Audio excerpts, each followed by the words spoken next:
Jaya Radha Madhava Kunja Vihari.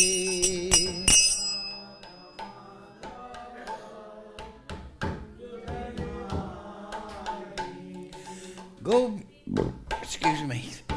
Gopi Jana Ballava Girivardhari.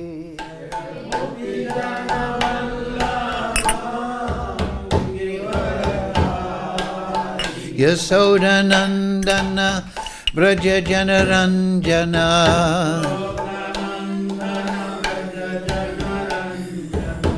Yasoda Nandana Braja Janaranjana.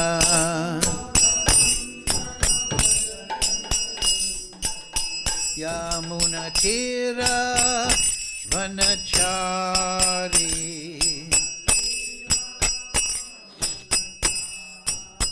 Yamuna Tira Vanachari.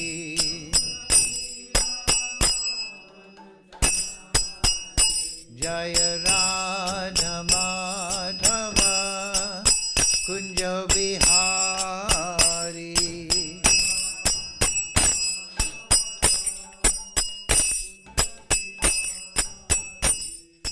Gopi Jana Ballava Girivardhari.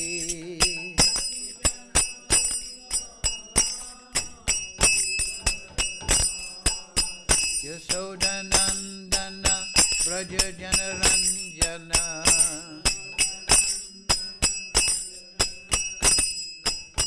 Yasoda Nandana Braja Janaranjana.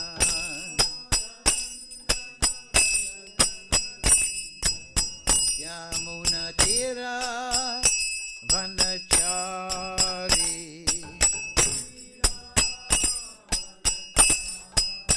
Yamuna Tira Vanachari.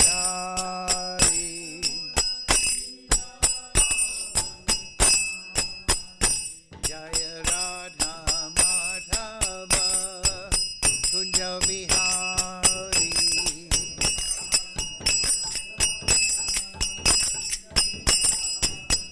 Hare Krishna,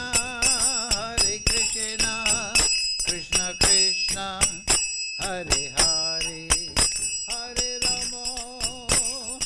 Rama, Rama Rama, Hare Hare.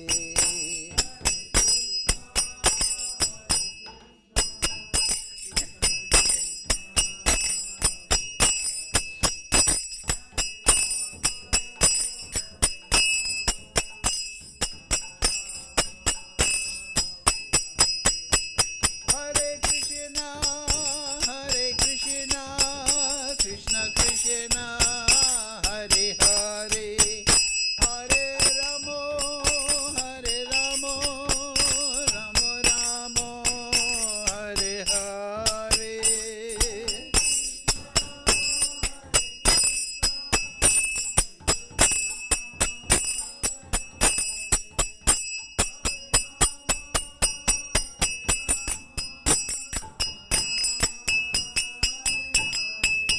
Jaya Prabhupada, Jaya Prabhupada, Prabhupada, Jaya Prabhupada.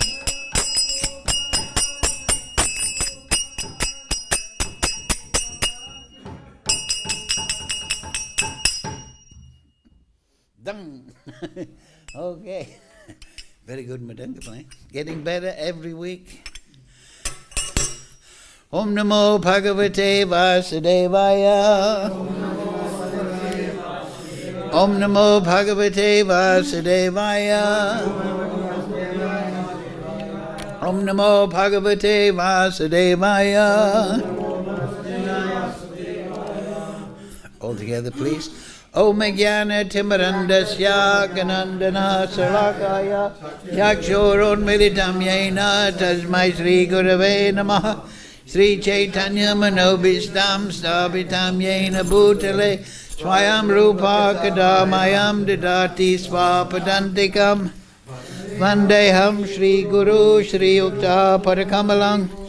Gurun Vaishnavamsya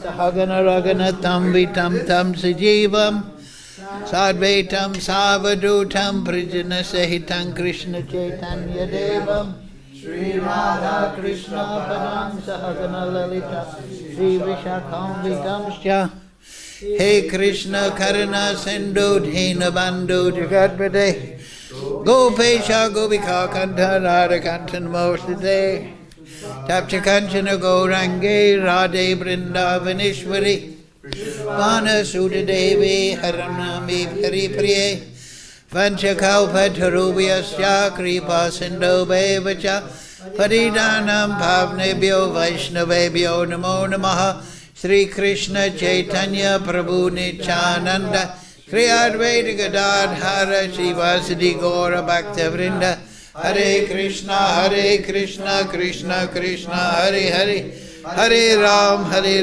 Ram Ram, Hare Hare. So, reading from Srimad Bhagavad Gita as it is, translation and commentary, His Divine Grace, Srila Prabhupada Ki Jai.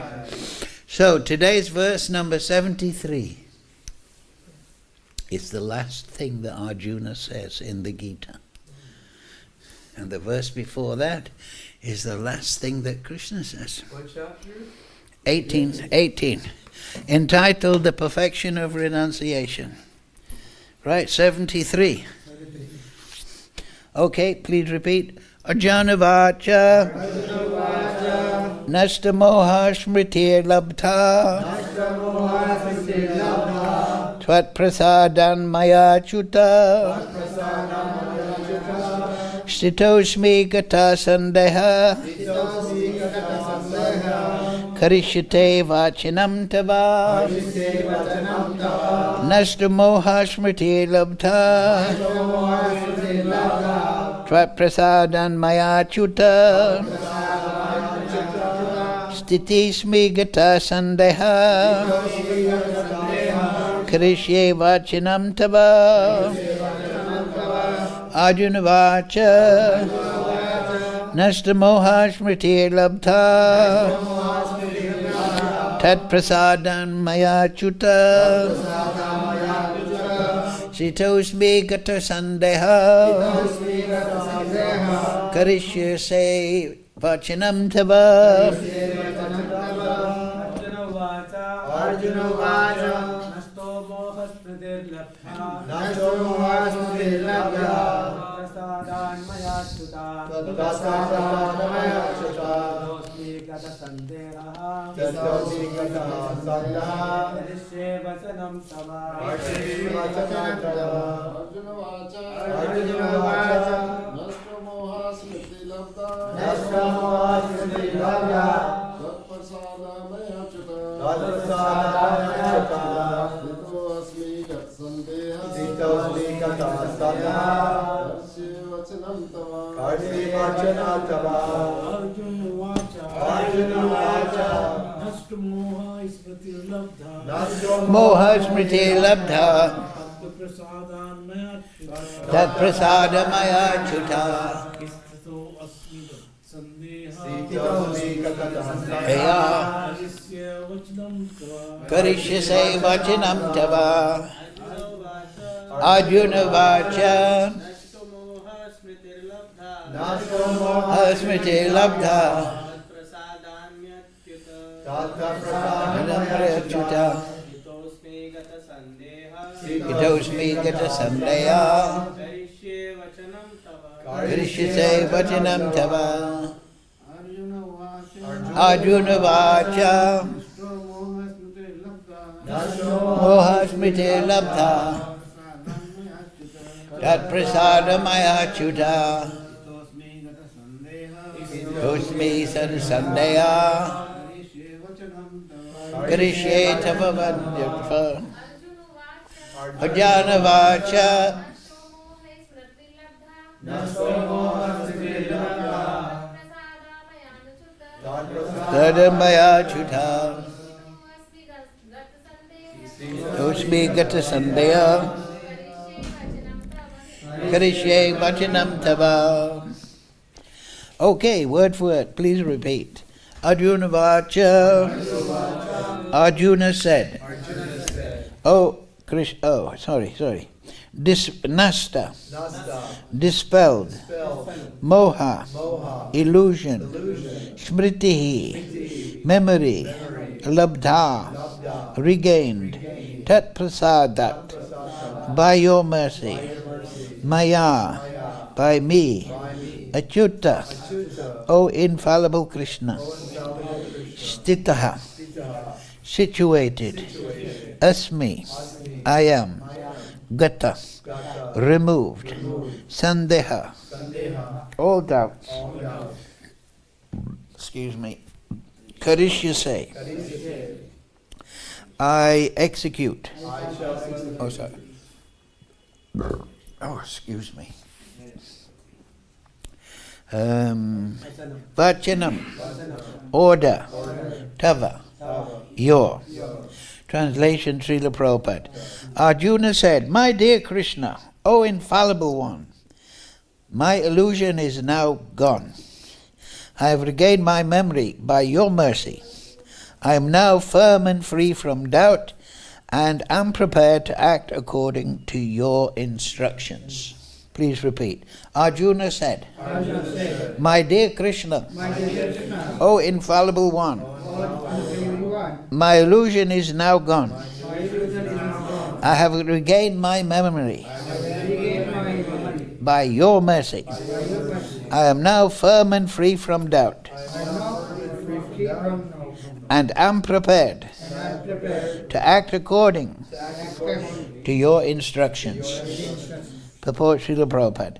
The constitutional position of a living entity represented by Arjuna is that he has to act according to the order of the Supreme Lord. He is meant for self-discipline. Śrī Caitanya Mahāprabhu says that the actual position of the living entity is that of eternal servant of the Supreme Lord.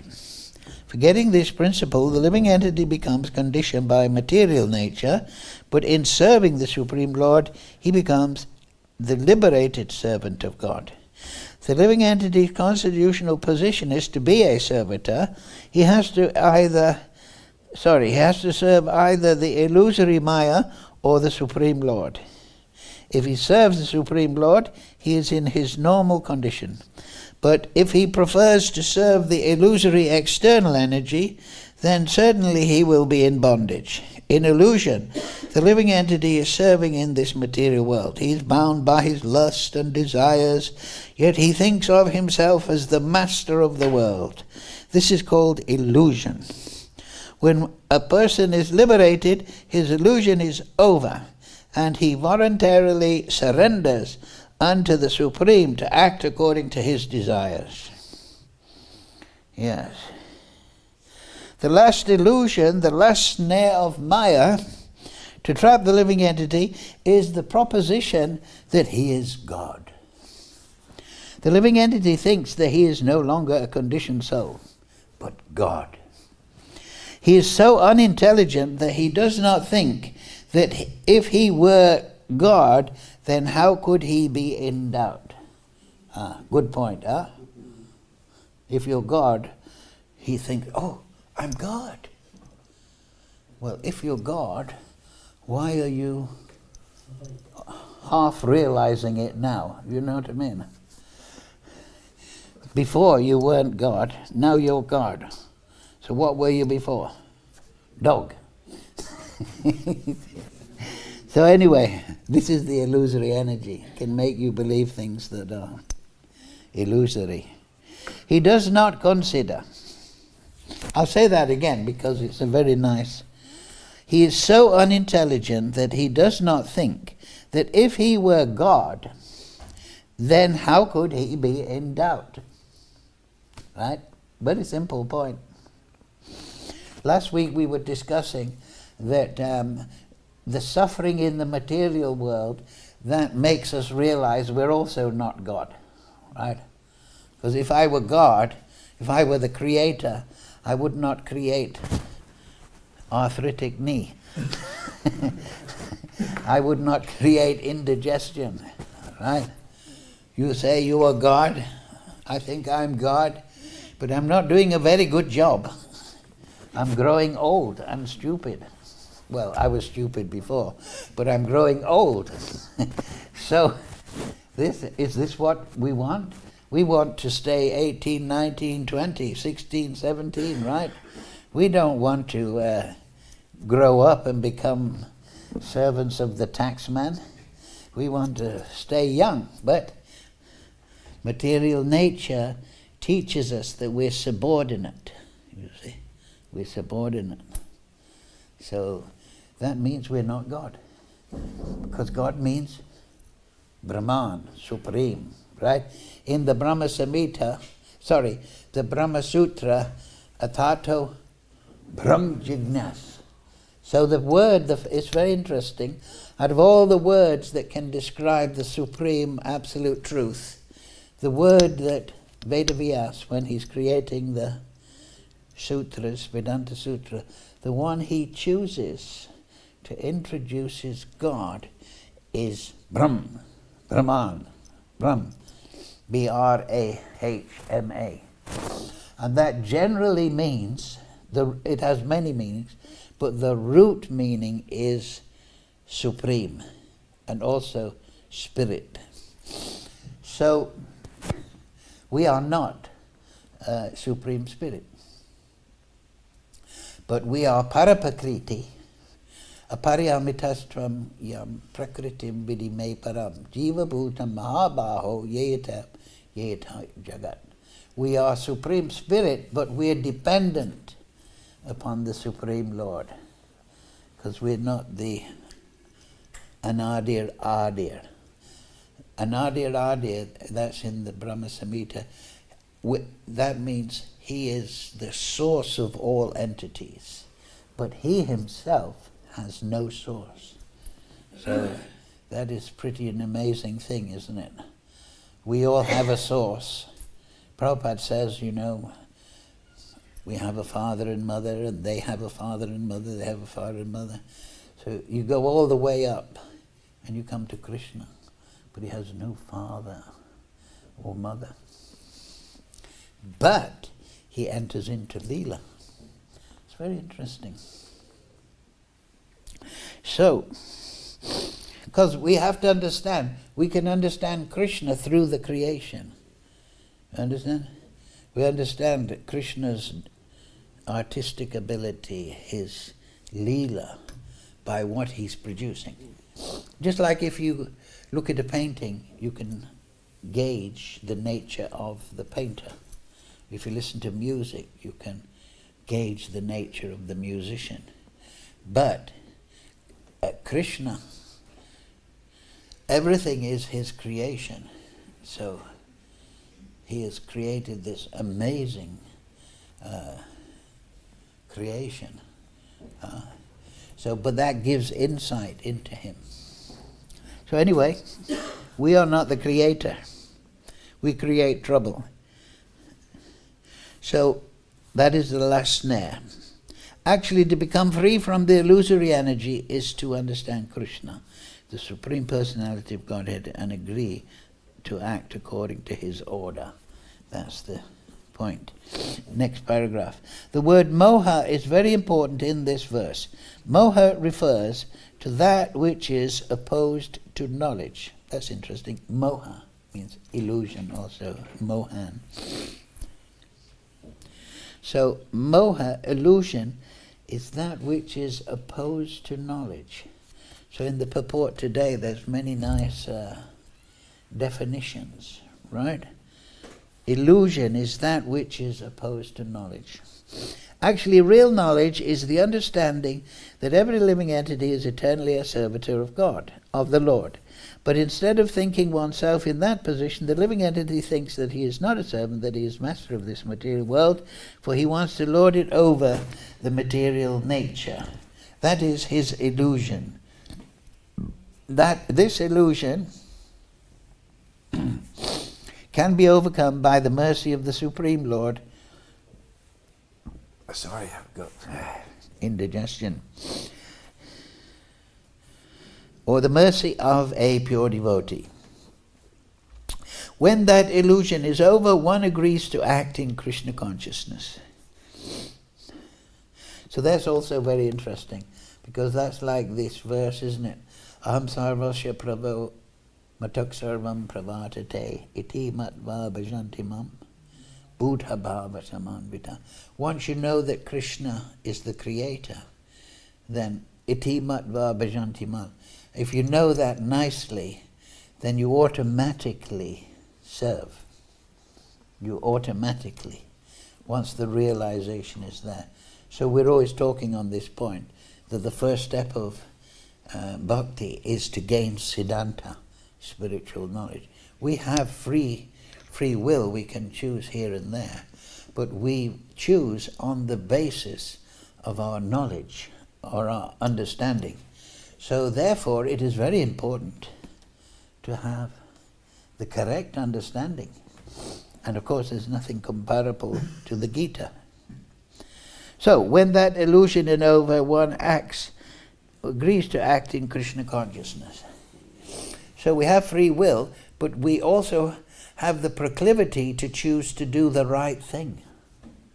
Right?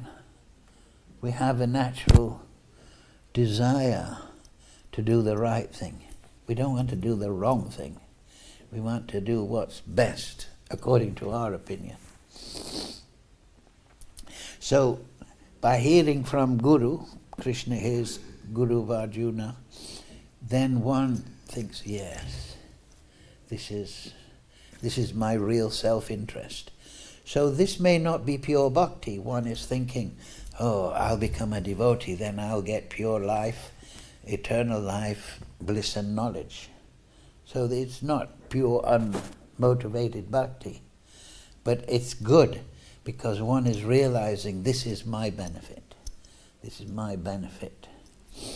So therefore, spiritual knowledge, because this is what Arjuna is converting Arjuna, the spiritual knowledge, right? A conditioned soul, illusioned by the external energy of matter, does not know that the Supreme Lord is the Master who is full of knowledge and who is the proprietor of everything. Whatever he desires, he can bestow upon his devotees. He is the friend of everyone, and he is especially inclined to his devotee. He is the controller of this material nature and all living entities. He is also the controller of the inexhaustible time, and he is full of all opulences and all potencies. The Supreme Personality of Godhead can even give himself to the devotee. One who does not know him is under the spell of illusion. He does not become a devotee, but a servitor of mayā.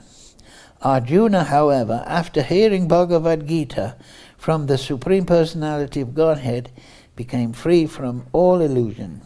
He could understand that Kṛṣṇa is not only just his friend, but also the Supreme Personality of Godhead. And he understood Kṛṣṇa factually. So, to study Bhagavad Gita is to understand Kṛṣṇa factually. When a person is in full knowledge, he naturally surrenders to Kṛṣṇa. Same point. When you have good knowledge, spiritual knowledge, then it's natural that you relate to Kṛṣṇa. When Arjuna understood that it was Kṛṣṇa's plan to reduce the unnecessary increase of population, he agreed to fight according to Kṛṣṇa's desire. He again took up his weapons, his arrows and bow, to fight under the order of the Supreme Personality of Godhead. Makam karochi vacalam pangam laite gurum yadri padamaham bande Śrī Guru dinataranam. Naṣṭo mohaḥ smṛtir labdhā tvat-prasādān mayācyuta sthito gata-sandehaḥ kariṣye vacanam tava. Oh, my dear Kṛṣṇa, oh infallible one, my illusion is now gone. I have regained my memory by your mercy. I am now firm and free from doubt. I am prepared to act according to your instructions. And the question before Kṛṣṇa asked, O son of Pritha, O conqueror of wealth, have you heard this with an attentive mind, meaning all my teachings? And are your ignorance and illusions now dispelled? Yes. So Kṛṣṇa also said that one more time before. You see that before? He says here, on number 63. Yes.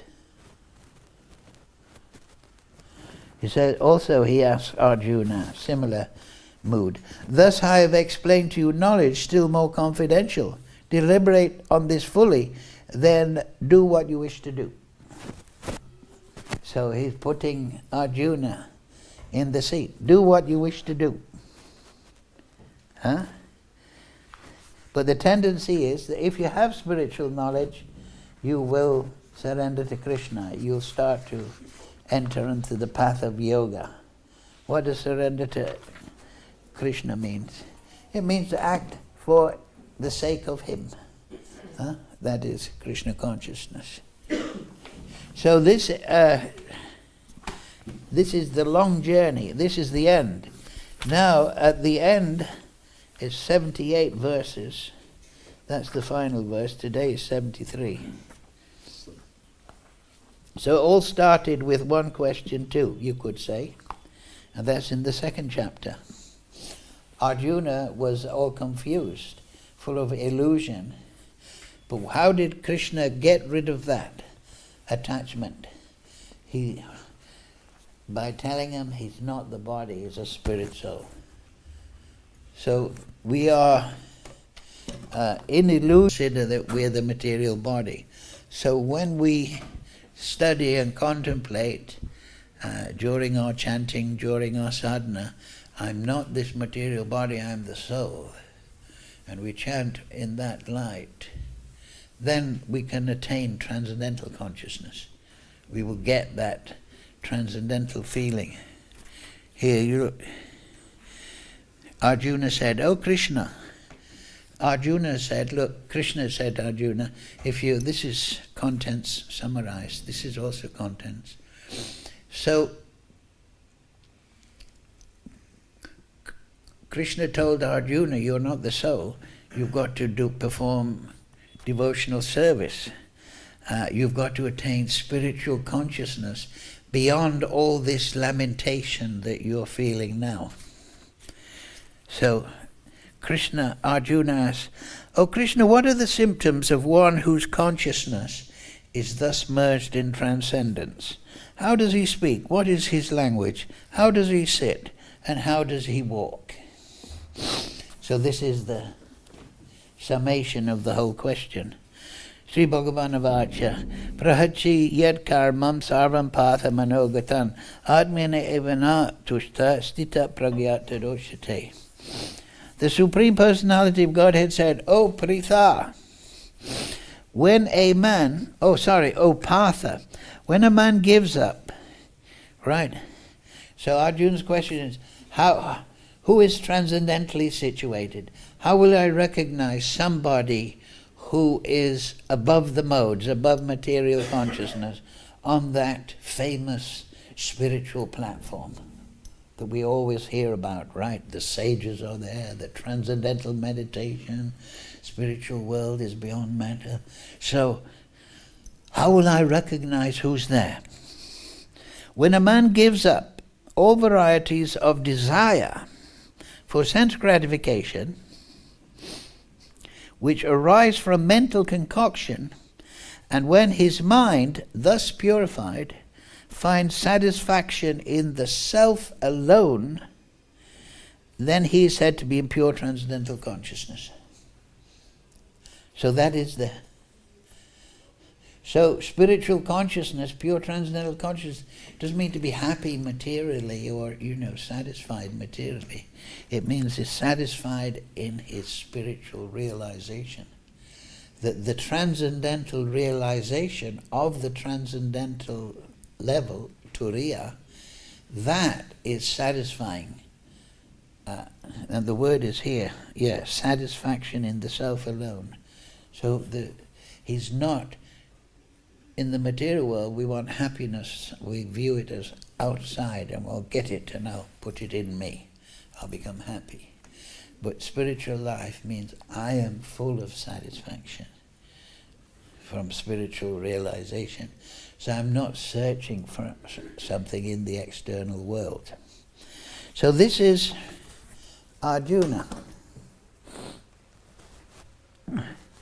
He's been given the idea that and this is the long journey of the Bhagavad Gita.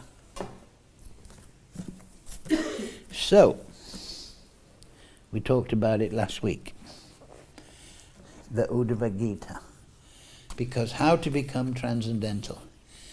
This is an important point. We hear so much. But here in the Uddhava Gita, 29th chapter, 11th canto, Bhakti Yoga, Kṛṣṇa answers all that in a very concise way.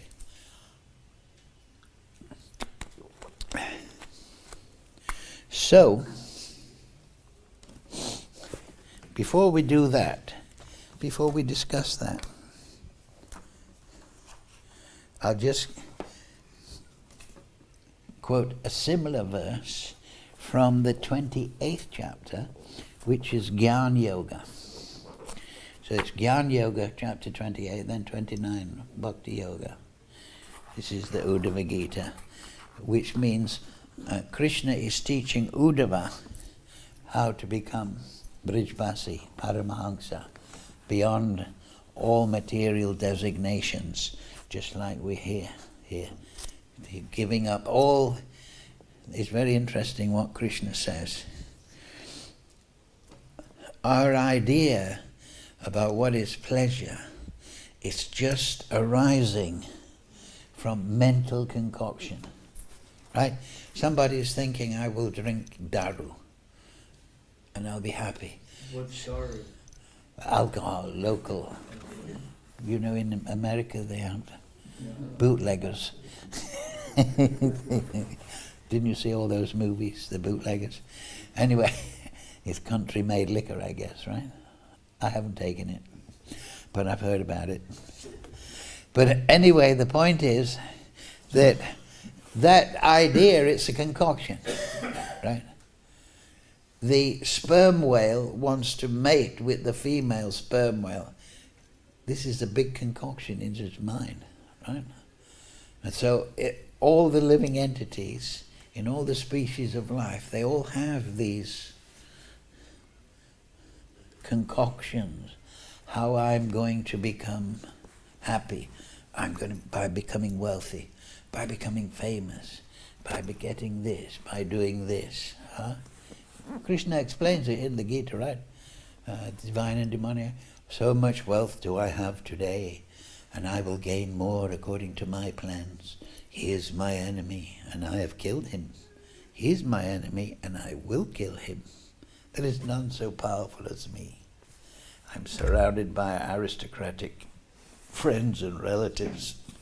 I will give charity. I'll become famous, respected, and in this way I will rejoice. So, this is the material world. Everyone has. So, what does Kṛṣṇa cuts that all out in the first sloka of 28th chapter, Jnana Yoga. Listen to this one. I'll say the Sanskrit. Parasvabhavam karmani na prasadam na gacchatet vivasvan ekatmakam pasyan prakriti purushena cha. The Supreme Personality of Godhead. So, how to become detached. One should, from concocted material ideas, one should neither praise or criticize conditioned nature and activities of other persons. So you shouldn't praise or criticize. Rather, one should see this world as simply the combination of material nature and the enjoying souls, all based on the one absolute truth. Yes. So Vasudeva, everything is resting upon Kṛṣṇa, and all these living entities, they're just reacting to the material energy. That's what Kṛṣṇa says. Just see that, and you become detached. So then, how do you practice bhakti? So that, after you become detached through jnana, then we'll read this again. Some months ago we read it.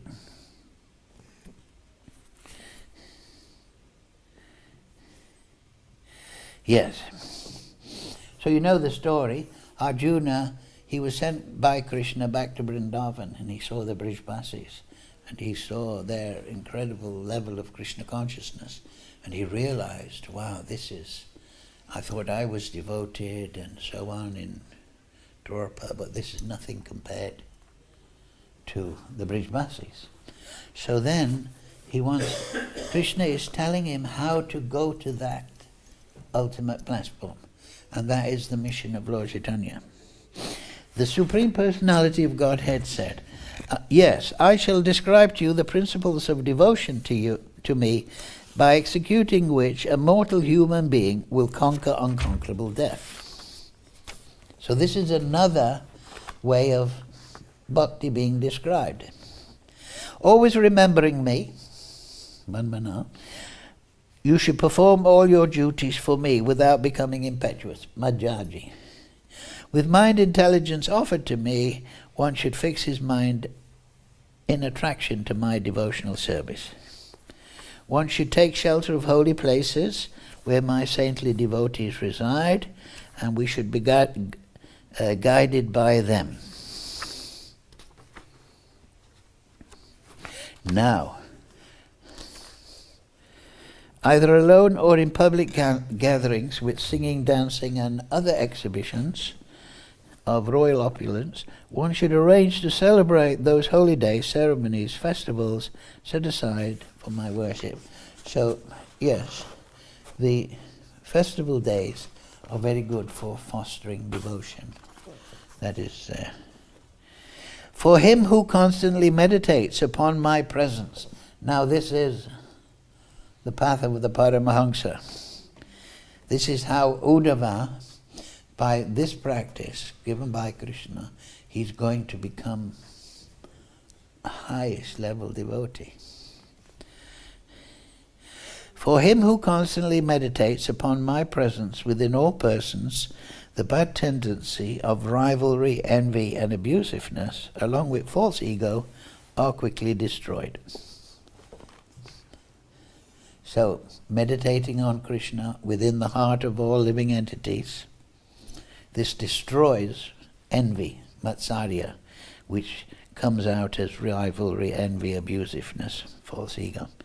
Disregarding the ridicule of one's companions, one should give up the bodily conception and its accompanying embarrassment. One should offer obeisances before all, even the dogs, outcasts, cows and asses, falling flat on the ground like a rod. Until one has fully developed the ability to see me within all living beings, one must continue to worship me by this process with the activities of his speech, mind and body. So everything is resting on Kṛṣṇa. We saw from that Jnana Roga, everything is resting. But we have to see that Kṛṣṇa is in all living entities. We shouldn't dismiss living entities, that is Kanishthadikari, and then meditate on the Supreme Lord or something like this. No, we should, Kṛṣṇa will explain here. Indeed, I consider this process, by such transcendental knowledge of the all-pervading personality of Godhead, one is able to see the absolute truth everywhere. Freed thus from all doubts, one gives up fruitive activities. Indeed, I consider this process, using one's mind, words, and bodily functions for realizing me within all living beings, to be the best possible method of spiritual enlightenment. So there's the best process. The best process is to concentrate on seeing that Kṛṣṇa and the living entity are inhabiting every living every body.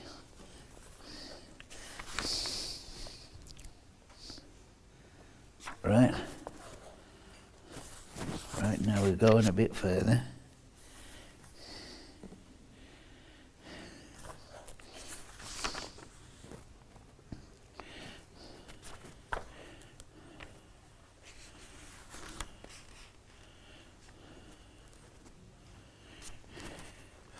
My dear Uddhava, number 29, now you've understood Is your confusion finished?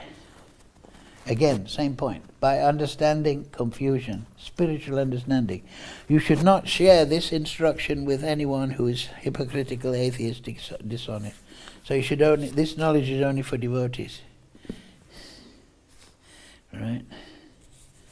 Right now we're going to chapter number 40. Right. Okay. Then Arjuna, number 40, says, obeisances, O greatest of yogis, please instruct me, who am surrendered unto you, how I may have undeviated attachment to your lotus feet. Right? So we want to overcome this fog, the concoctions in the mind. We want to become attached to Kṛṣṇa as the Supreme Soul. So that is the question. What does Kṛṣṇa say? The Supreme Personality of Godhead said, my dear Uddhava, take my order and go to the ashram called Bhadrik. Purify yourself by touching and also bathing in the holy water there, which has emanated from my lotus feet. Rid yourself of all sinful reactions with the sight of the Alakananda. Dress yourself in bark and eat whatever is naturally available. You should remain content, free from desire, tolerate all dualities, good nature, self-control, peaceful and endowed with transcendental knowledge and realization. With fixed attention, meditate constantly upon these instructions that I have imparted to you and assimilate their essence. Fix your words and thoughts upon me and always endeavor to increase your realization of my transcendental quality. In this way, you will cross beyond the destination of the three modes and finally come back to me. Thus addressed by Lord Kṛṣṇa, Arjuna circumambulated the Lord, right?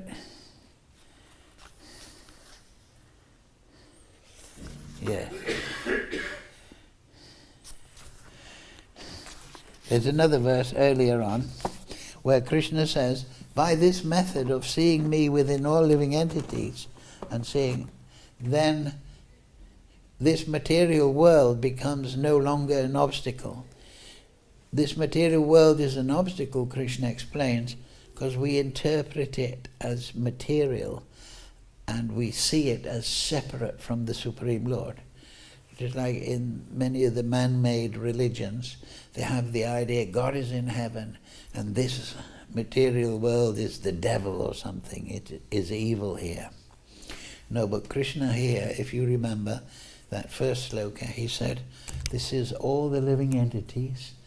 They are interacting with the material energy. But I am present within their heart, and it is resting upon me, the absolute truth, the Supreme Soul. So therefore, that vision we should see by. You understand the point? That this idea of every living entity has Kṛṣṇa in the heart, and everything is resting upon Kṛṣṇa, Sutrimana Iga. We should consciously bring this to mind and train ourselves to see in that way. You understand? And then we see that this material world is actually spiritual. Because the fact that everything is resting upon Kṛṣṇa is not a mental concoction. It is factual. Sutrimani Gana Iva. Everything is resting on Paramatma, on Kṛṣṇa, on the Brahman, on the principles. If you remember in the Brahma Samhita last week, Kṛṣṇa said, listen, O Vidhi, I am 5 things. I am the seed of existence. I am the source of the principles. I am Pradhan, I am Prakriti, and I am Purusha. So we are seeing all these different things. But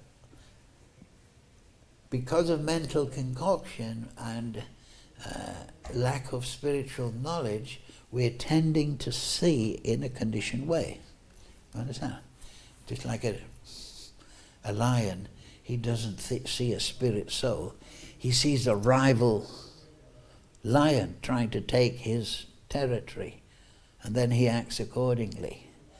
Now if that lion was a great sage, he would think, okay, take it. So that not many lions become like that. But the point is that according to the mind and consciousness, once it's trained with spiritual knowledge, then one will see differently. One will realize that everybody has this material body, but everyone is a spirit soul within. And that's how we have to see people. Instead of saying, this is friend, this is enemy, this is old, this is young, this is attractive, this is unattractive, this is my advantage, this is my disadvantage. So what did we say in that verse 255? His mind finds satisfaction in the self alone. So that, this is prayojan tattva, that we should understand this. This is what we're aiming towards. You see this point? We should have a clear conception. If you want to go somewhere, you want to know. I want to go to Calcutta, so I must know where Calcutta is, how to go there. So we should know what transcendental consciousness is. And remember, there was also in the Brahma Samhita, Pramanas tad sad acharas tad abhyasya nirantaram bodhayan atma atmanam bhaktim apiyam uttamam labet. Yes.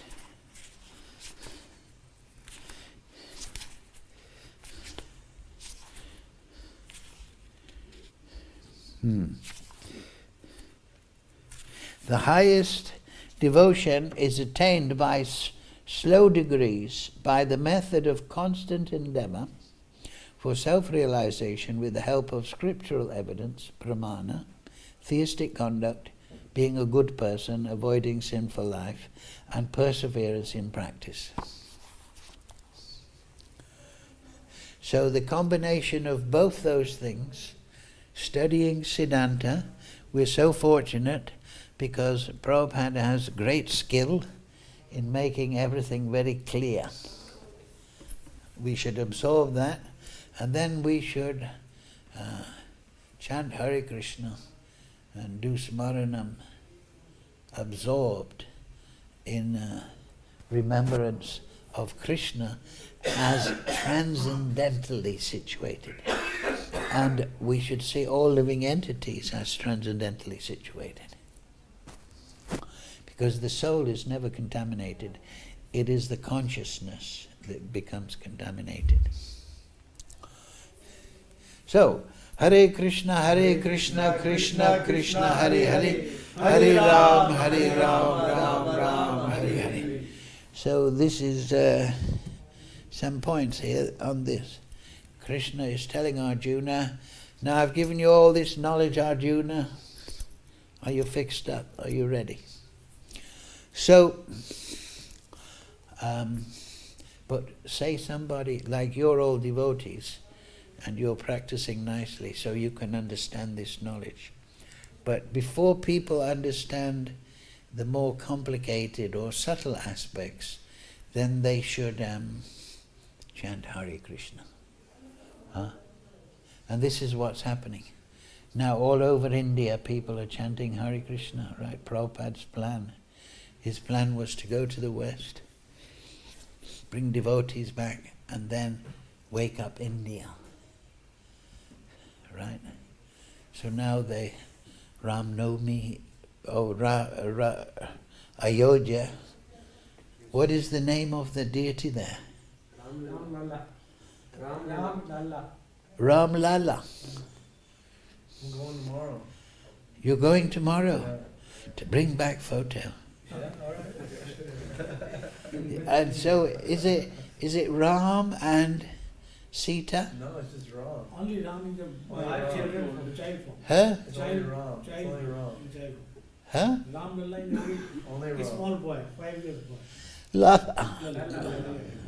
Oh, because he was born there. Born over there, that's right. So he was, they want to put him in a young way. Yeah, Okay. 5 years old. And how big is that deity? 80, So he is a big lala. Yeah. Really? About 15 foot, 20 foot? 56 inches. 50? 6 inches height. The DT height is 56 inches. 56. That's just below 6 foot. No, 5 3 foot. around 2 foot. Yeah, 4 foot 8 inches. 3 foot. 4 foot. So what about Sita then? Sita is not at that time. No? She is in the ball. Any children. Where was Sita born? In Nepal. That's pretty much Acha. He looks like Balaji. I know, he does. He does. Sitaji was born in Janak. That is in Nepal. Sita was born in Nepal, present Nepal. Present Nepal. Acha. Kartikeya, where's she born? Kartikeya. I see. So Bharat was born there also? No, Bharat was Because he had two sons. Sitaji He had bore Lava more and- brothers. Lava and Love and Kush. Kush. Lava and Kush was son of Ram and Sita. Lava and Kush was the son of children of Ram and Sita. And Ram has 3 more brothers. Lakshmana, Bharat, Satyavama. Yeah. All 4 born in the same place. So now you see, people are chanting Hare Krishna all over India. It's very important to keep this chanting, because you see in the world all this terrible, useless fighting and killing, isn't it? But it's interesting. Did you hear what Prabhupada said in the purport? He said, Kṛṣṇa wanted to reduce the population. He said that. Did you notice that? Yeah, he says that. I want to reduce the population. When Arjuna understood that it was Krishna's plan to reduce the unnecessary increase of population, he agreed to fight according to Krishna's desire. Interesting, huh? That's why Kalki's going to come. Kali, yeah. Yeah. Anyway. But you see that's what the Bhagavatam says, that we should just see that these are the living entities, they're interacting with the material energy. Whereas we should be interacting with Kṛṣṇa and the devotees. Right? So spiritual life is a matter of realizing spirit and then concentrating. But the point is, in this Uddhava Gita, we can see Kṛṣṇa here. In the temple room, in the people. Huh? Why is that information just for devotees? Well, no, it's not just for devotees in that sense. But what I mean to say is, a devotee will accept it. You know that Krishna is in the heart of all living entities. But many people, if you were like a committed atheist, they would, don't talk to me about spirit souls and all that. You understand? So, what does it say in the Bible? Don't cast your pearls before swine, lest they trample them underfoot. So that is the mood of that you only give pertinent instruction. For instance, you don't talk about the loving affair of Radha and Krishna. Generally, Prabhupada explained that 3 levels for the philosophy. First of all, before people start or chanting, then prasadam and harinam, then philosophy, but then lila, the pastimes of Radha and Kṛṣṇa. So they're very hard to understand, right? Because everybody likes Ram, right? Even a lot of Muslims, they like Ram, right? He's very noble. He's going to the forest. He's saving Sita. He loves Sita. So everyone, oh, Ram is so nice. But this Kṛṣṇa, he's dancing with other people's wives. What is this about him stealing their clothes? Vastahari. Huh? What is this about him stealing the butter and giving it to the monkeys? Huh? And he's a small boy and he's killing Kamsa? What kind of behavior is that? So, Ram is there to make everyone happy with Kṛṣṇa. You see, it's interesting, he's in the 9th canto. So before that, the incarnations of Kṛṣṇa are Matsya, Nrsimhadev, so on and so forth. But the accompaniment of Lakshmi Devi is very much in the back. But when it comes to Ram, then this is the first point in the Bhagavatam where we're taught that the absolute truth, the Supreme Person, has his beloved consort. Right? So it's first time in the Bhagavatam. And then 10th canto is the absolute truth, Parakya Bhav, instead of Swakiya, Parakya. So those things are very, your question there, those things are very subtle, advanced topic.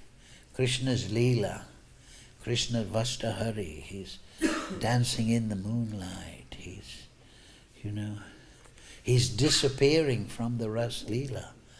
Krishna does all sorts of spectacular things. Right? So, people, they think, oh, well, Krishna, okay, but I like Ram. He's normal. But so, in that way, like that, to understand Krishna is not so easy. But we can understand, all you devotees, to a certain extent, we get the right idea because we're in disciplic succession, right? Because we know Prabhupada is explaining these pastimes are spiritual. They're not material calm. They're not materially conditioned. These are the leela of the spiritual world. And they're full of variety and things that are inconceivable to the material world. Just like you can think, we are supposed to meditate on the self alone, right? But now, just think, Kṛṣṇa, the spiritual world is eternal, but everything in this world is temporary. Huh? So that's what that verse, take happiness in the self alone, that is the eternal relationship. Everything else, my wife, my house, my land, my bank balance, my face, my everything is temporary, right? We were all young boys one time, learning to ride a bicycle, right? But now, so in this world, everything is temporary. And that's how you know if it's maya, because it's temporary. So when you look at people as spirit souls, then you're seeing the eternal. You see? So that is the vision. All right, we can go to the temple now and we can think. hello spirit souls, instead of hello Delhi wallahs. Okay, Hare Krishna, Krishna Krishna, Hare Hare, Hare Ram, Ram Ram, Hare Hare. So thank you all very much. I hope you got something from the class. Thank you for attending. Jai Radhe, Jai Prabhupada.